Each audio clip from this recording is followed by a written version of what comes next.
Altura agora para o habitual comentário das sextas-feiras neste último jornal. São nossos convidados nesta sexta-feira Eduardo Teixeira, é deputado do PSD, e também Manuel Mota, deputado do Partido Socialista, a quem agradeço por estarem aqui uma vez mais. Eduardo Teixeira, boa noite também. Relativamente a este tema, ao corte ou não das pensões, como viu as declarações de Maria Luísa Albuquerque e depois a necessidade também de Pedro Mota Soares se vir a explicar sobre este assunto? Há alguma divergência entre PSD e CDS? É claro que não.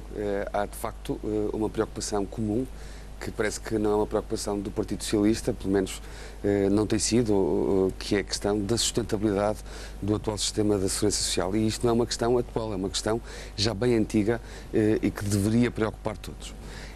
E é interessante pensar que esta semana Portugal acordou com um cartaz que dizia trabalhar com rigor para as pessoas.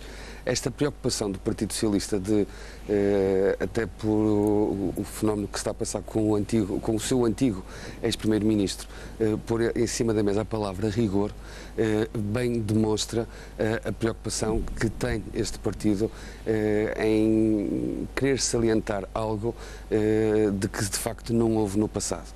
E quando nós estamos a falar em necessidade de rigor, e o António Costa falou esta semana, aplica-se a esta questão. O Partido Socialista, desde que António Costa é presidente do Partido Socialista, nunca quis pôr esta questão em cima da mesa.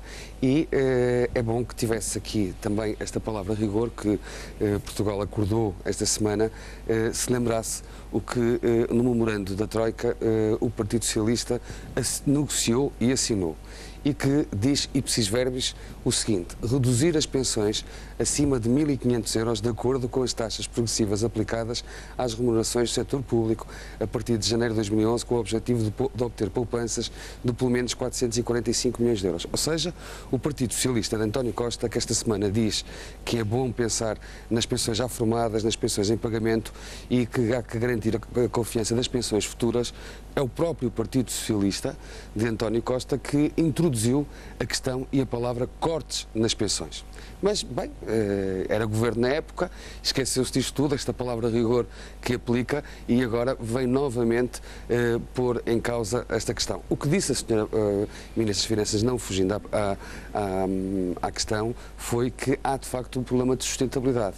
E a senhora Ministra, de forma honesta, disse que é preciso fazer algo sobre estas questões. Isto não é uma questão nova. Não pode mentir aos portugueses. Exatamente. Nós temos que pôr em cima da mesa um problema. Não podemos prometer para amanhã, como faz o Partido Socialista, sabendo que temos um problema presente e esquecendo o que se disse no passado. Isto não é rigor.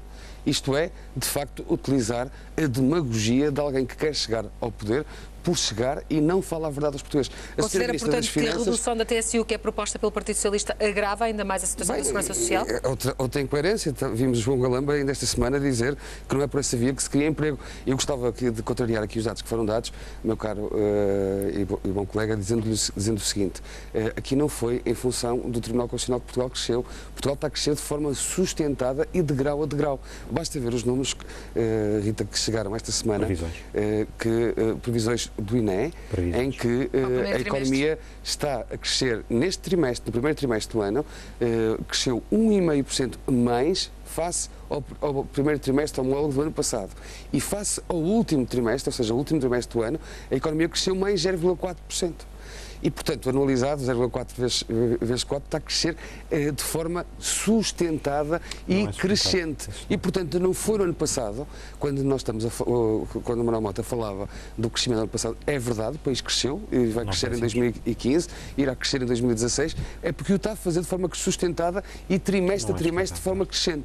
E isto deveria orgulhar não só quem governa o país, mas todos os portugueses que fizeram um grande esforço e neste momento estão a ter a sua reivindicação e o seu esforço reconhecido com o crescimento do país. E é assim que, se calhar, porventura, quando o Partido Socialista não mete os problemas em cima da mesa e admite, como admitiu antes das eleições, há 4 anos atrás, que iria cortar as pensões, está no memorando assinado pelo Partido Socialista, eram 445 milhões de euros, mas durante estes 4 anos subiu para o lado e não quis resolver um problema que todos sabemos que os dois partidos maiores de Portugal têm que resolver, chamado sustentabilidade da segurança social. Deputado Teixeira, quer responder antes de avançarmos para outro tema muito rapidamente? Sim, o PS, lá está, custa-lhe reconhecer porque está em eleições e, portanto, vai tentando não assobiar para o lado, mas tentando disfarçar o sucesso das políticas desenvolvidas nos últimos anos e grande dificuldade, e deve-se a todos os portugueses.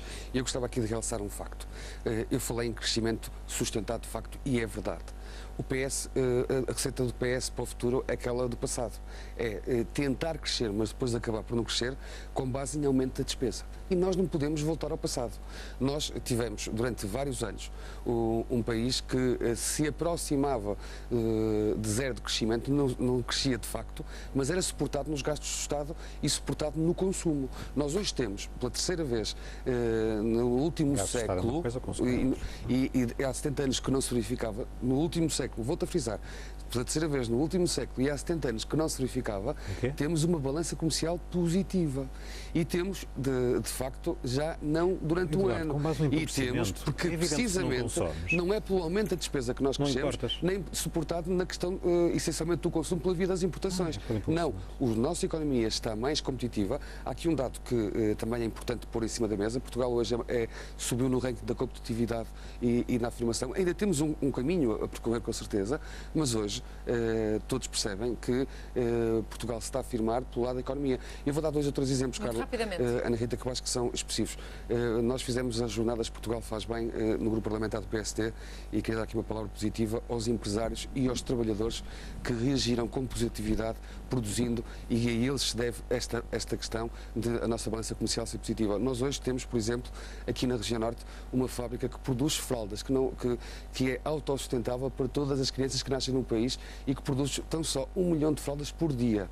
Nós hoje temos um país, e aqui na região norte, uma fábrica de calçado, por exemplo, no interior do distrito de Viana do Castelo, em Paredes de Coura, que fabrica a marca Fly by London, que é uma marca muito conhecida, é produzida no Alto Minho, em Paredes de Coura e em Guimarães, em Braga, e que produz 3.000 pares de sapatos por dia. São, de facto, exemplos São pequenos exemplos de quem está a crescer, mas quer produzir 9.000 pares de sapatos.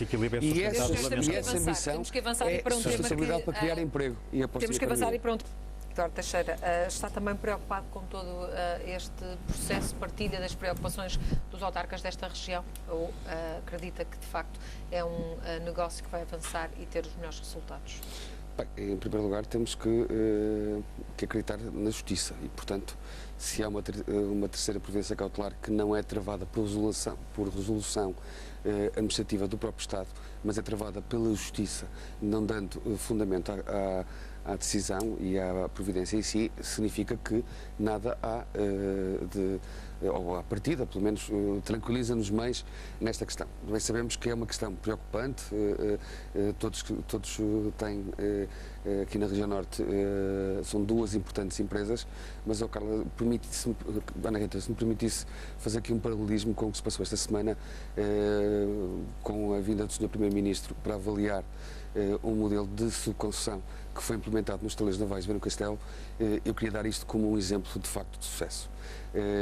Nós tínhamos uma empresa que não tinha negócio, vivia praticamente do Orçamento de Estado, dos auxílios do Orçamento de Estado, nada que algo que possa se comparar também com a Metro e com os serviços de transporte coletivos do Porto, dado que a fraude era imensa.